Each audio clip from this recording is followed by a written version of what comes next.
이란 정권의 보안 구조는 수십 년 동안 이념적 충성과 절대적 복종의 기반을 두고 구축되었습니다. 그러나 오늘날 이 구조의 초석인 혁명 수비대는 역사상 가장 큰 반란과 배신 과정을 겪고 있습니다. 이제 장군들, 군인들, 심지어 하메네이의 후계자들까지 권위의 반기를 들고 있습니다. 테헤란은 수년간 신성한 방어의 이야기로 잠들어 있다가 48시간 전에 역사상 가장 큰 배신에 깨어났습니다. 주장에 따르면 혁명수비대 쿠드스군의 사령관 에스마일 카하니는 전선에 있지 않고 횡령한 7억 달러와 함께 도주 경로에 있었습니다. 그리고 그는 혼자가 아니었습니다. 화면에 보이는 남자는 이란 군대의 고위 대령인 사자드 아자데입니다. 그는 정권의 충성스러운 지휘관 중 한 명이었습니다. 그러나 이란 대령 사자드 아자데가 소셜미디어에 공개한 문서는 하메네이에 대한 배신의 정도를 드러냅니다. 이란 군대의 전문 부문인 아르테시의 고위 장교 5만 명이 샤 레자 팔라비의 국가협력 캠페인에 참여했다는 유출은 정권의 보안 관료제를 완전히 마비시켰습니다. 그러나 이것은 빙산의 일각에 불과합니다. 배신의 진정한 타격은 정권의 최상부에서 나왔습니다. 쿠드스군 사령관이자 이란 군대의 최고위 장군 중 한 명인 에스마일 카하니는 군사 장비와 무기를 판매한 혐의로 소환되었습니다. 이스라엘 채널 14 보도와 유출된 정보에 따르면 쿠드스군 사령관 에스마일 카하니와 관련된 사건은 정권의 신경을 무너뜨렸습니다.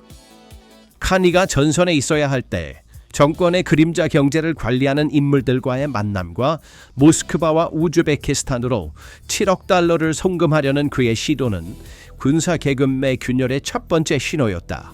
배신의 냄새가 하메네이 궁전에 닿았을 때는 이미 늦었다. 카하니는 상황을 설명하거나 아마도 협상하기 위해 최고 지도자와의 긴급 회의를 요청했지만 하메네이의 반응은 체제 내의 균열을 심연으로 만들었다. 거절당했다. 마지드 카데미이란 혁명수비대 정보국장에 의해 소환된 카하니는 깊이 인물로 선언된 후 흔적도 없이 사라졌습니다. 그의 현재 행방은 완전히 미스터리입니다.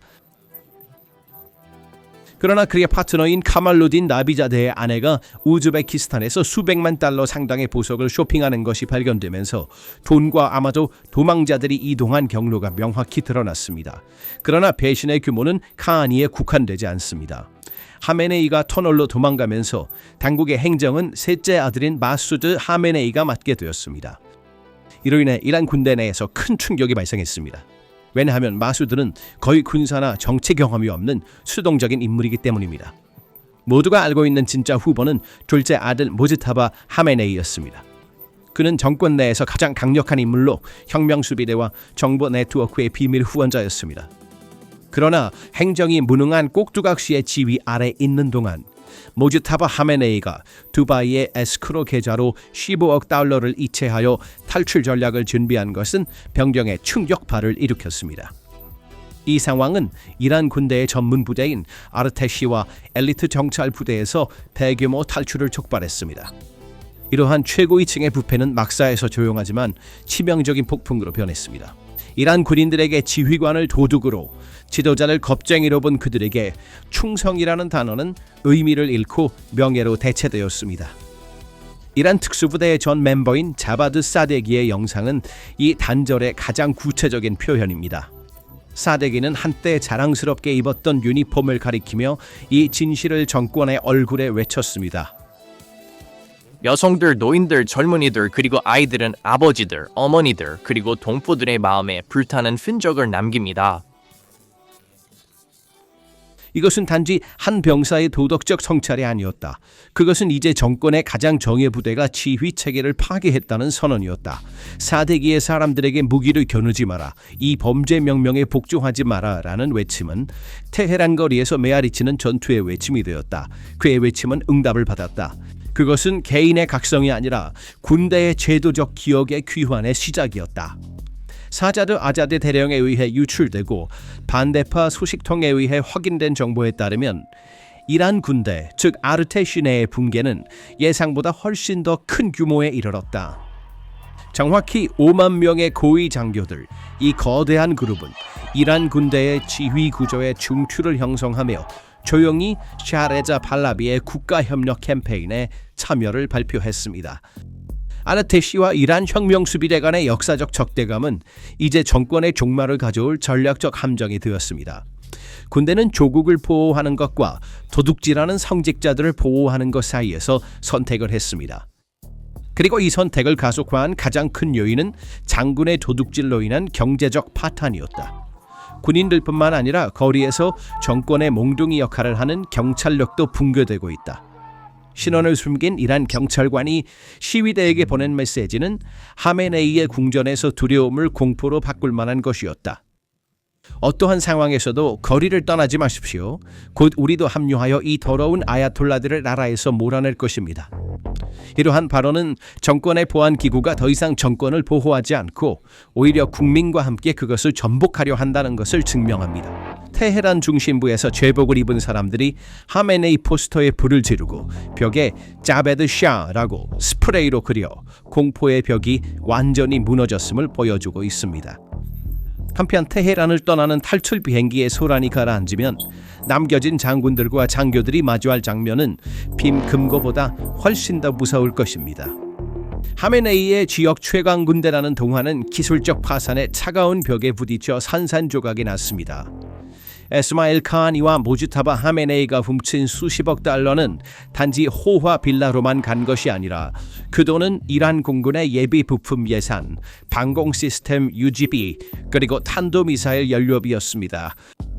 오늘 이스파한의 제8전술 항공기지에서 유출된 이미지가 OSCINT 분석가들에 의해 확인되었으며 정권의 공군력이 사실상 지상에 묶여 있음을 증명합니다. 샤 시대에 남겨진 전설적인 F-14 톰캣 전투기들은 더 이상 전쟁 기계가 아니라 활주로에 방치된 채 썩어가는 비싼 박물관입니다. 세대의 항공기를 해체하여 한 대를 비행시키는 부품 재활용 과정은 지속 불가능한 지점, 완전한 막다른 길에 도달했습니다. 정보 보고서에 따르면 서류상 운용 가능한 것으로 나열된 60대의 전투기 중 실제로 비행 가능한 것은 12대에 불과합니다. 나머지는 어떻게 되었을까요? 그들은 활주로에 앉아있는 금속 더미에 불과하게 되었습니다. 조종사들은 비행 시간이 부족하여 기술을 잃고 있으며 기술자들은 저품질의 중국산 볼트를 찾기 위해 암시장을 뒤지고 있습니다. 이스라엘의 F-35가 국경에서 대기하는 동안 이란의 하늘은 녹슨 고철 더미로 방어되고 있습니다. 이것은 방어 취약점이 아닙니다. 이것은 사실상 방공이 포기된 것입니다. 하지만 진짜 재앙은 하늘이 아니라 지상의 눈에서 일어나고 있습니다. 이란의 방공망은 러시아에서 구입한 S-300 시스템과 국내에서 생산된 바바르 373 시스템에 맡겨졌습니다. 그러나 이 시스템들이 눈먼 파수꾼에 불과하다는 많은 징후가 있습니다. 테헤란 상공에서 전자전 압력이 증가하자 이 레이더의 화면이 꺼졌습니다. 이것은 이러한 시스템의 핵심인 클라이스트론 튜브와 민감한 전자카드가 제재로 인해 교체되지 못했기 때문입니다. 더 나쁜 것은 이 부품에 할당된 예산이 도망간 장군들의 두바이 계좌로 이전되었다는 것입니다. 결과 완전한 정전. 이란 방공 운용자들은 화면에 나타나는 유령 신호로 인해 실제 위협을 감지할 수 없을 정도로 눈이 멀어 있습니다. 하메네이가 그의 궁전에서 우리의 하늘은 닫혔다고 자랑할 때 그는 레이더가 잡음만을 보여주고 있다는 것을 알지 못했습니다. 지금 이란의 영공은 스위스 취지처럼 구멍투성입니다. 이 기술적 붕괴는 정권이 가장 신뢰하는 미사일 도시들로 퍼졌습니다. 그 거대한 지하 사일로는 더 이상 힘의 과시가 아니라 죽음의 덫입니다. 유출된 군사소시는 유지보수 부족과 부식으로 인해 액체 연료 미사일 저장 탱크에서 누출이 발생했다고 보고합니다. 이는 무서운 시나리오입니다. 마치 정권이 적에게 발사하려는 미사일이 자기 무릎에서 폭발하는 것을 지켜보는 것과 같습니다. 이 내부 금속 피로는 외부의 대전략적 포위와 결합되어 위기 이상의 상황을 그려냅니다. 이는 종말 단계 시나리오입니다. 하메네이가 저항 경제라고 부르는 모델은 군사적뿐만 아니라 물류적 질식도 겪고 있습니다. 호르무즈 해협 방정식의 역전이 이 상황의 가장 좋은 예입니다. 수년간 우리는 해협을 닫을 것이다 라고 말하며 세계를 위협했던 테헤란은 이제 그 해협이 자기 목을 조이는 올감이라는 것을 깨닫고 공포에 떨고 있습니다. 이라는 기본 식량의 40%를 수입해야 하는 나라로 특히 밀과 옥수수를 수입해야 하며 이 수입의 유일한 관문은 반다르 아바스와 이맘 호메인이 항구입니다. 로이즈 오브 런던과 같은 글로벌 해상보험 대기업들은 전쟁 위험 증가와 미지급 보험료로 인해 이란 항구로 가는 선박에 대한 보험을 중단했습니다. 현재 수십 척의 곡물 선박이 인도양에 정박해 이란에 들어가기를 기다리고 있지만 들어갈 수 없습니다. 항구의 크레인이 멈췄습니다. 창고는 비어가고 있습니다. 대금을 받을 수 없는 무역상들은 배를 돌리고 있습니다. 이는 테헤란의 빵집에서 빵이 떨어질 것임을 의미합니다. 배고픔은 이념을 알지 못하며 정권은 이 물류 봉쇄를 깨기 위한 돈도 외교적 신용도 없습니다. 한편 국경 너머의 그림자 전쟁은 정권의 생명줄을 하나씩 끊고 있습니다. 이라크 국경, 이 지역은 이란의 뒷마당으로 여겨지지만 이제 그 뒷마당은 테헤란에 닫혀 있습니다. 쿠르드 자치정부와 바그다드 정부는 미국과 걸프 국가들의 최대 압박의 결과로 이란과의 미등록 달러 교통과 밀수 경로를 차단했습니다. 술라이마니아를 통해 자루에 담겨 도착하던 현금 달러의 흐름이 끊겼습니다. 이것은 이란 시장의 자유 낙하를 가속화한 마지막 타격이었습니다.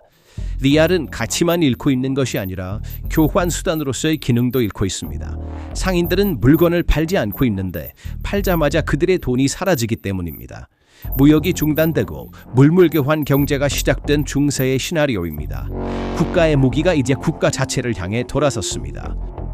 카니는 7억 달러를 가지고 도망쳤고 무주타바는 두바이에 15억 달러를 숨겼지만 월급조차 받지 못한 그 경찰관은 자신의 명예를 선택했습니다. 이 선택은 이란 이슬람 공화국에 관해 박힌 마지막이자 가장 강력한 못이었습니다. 그러나 군대와 군사력 내에서 정권이 준비한 강도 시나리오에 대한 반응 외에도 경제적 영향이 있습니다. 월스트리트 저널 보도에 따르면 정권의 금융 중추인 세파은행과 혁명수비대 및 군대의 급여를 지급하는 4개의 주요 은행이 파산 직전에 있습니다.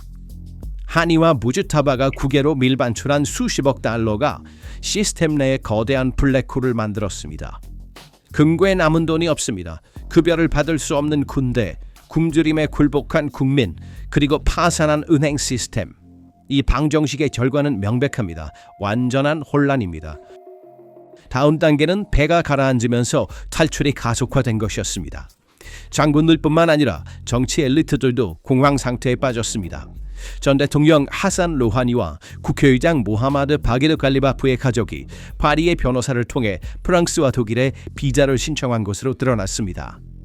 수년간 서방의 죽음을 외쳤던 사람들이 이제 그들의 생명을 구하기 위해 바로 그 유럽의 문 앞에서 비자를 받기 위해 줄을 서고 있습니다.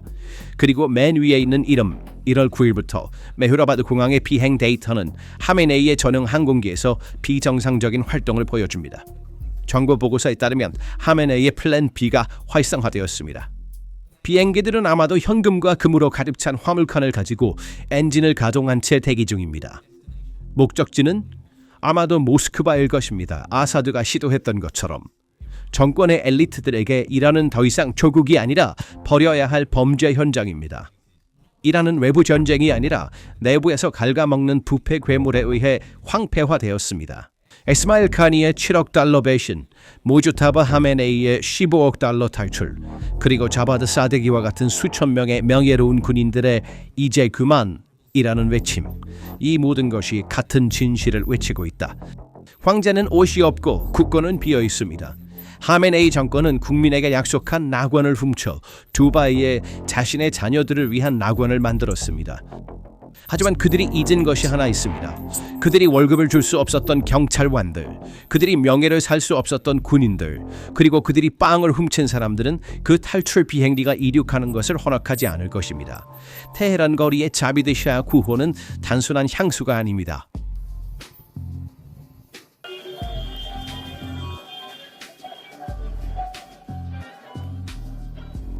이것은 도둑 정권이 끝났다는 선언이며 역사가 그 판결을 내렸다는 것입니다.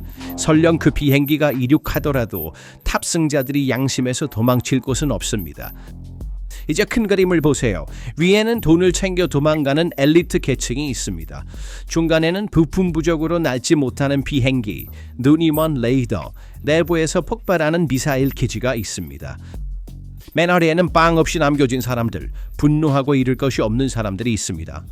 그리고 국경에서는 이 분괴를 지켜보며 매 순간을 계산하는 냉혈한 정당들이 있습니다. 사실 이란은 외부의 개입에 의해 파괴되고 있는 것이 아닙니다. 어느 날 아침 갑작스러운 미국의 폭격에 의해 전복되는 것도 아닙니다. 소련처럼 이란은 자체의 무게로 붕괴하고 있으며 거짓말로 부풀려지고 부패로 썩어가고 있습니다.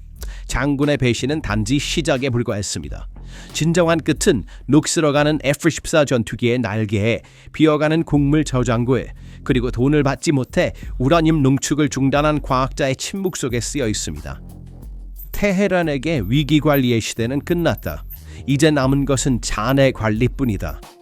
아무리 하메네이 궁전의 벽이 두껍더라도 기초가 썩은 건물은 설 수 없다. 역사가 이 시기를 기록할 때 전쟁이라는 제목을 사용하지 않을 것입니다. 헤드라인은 대학탈과 불가피한 파산이 될 것입니다. 간단히 말해 체크메이트입니다. 새로운 비디오와 심층 분석을 계속 업데이트 받으시려면 저희 채널을 구독하고 알림을 켜주세요. PPI 글로벌과 함께 진실을 추구하세요. 함께 진실을 추구하세요. 함께 진실을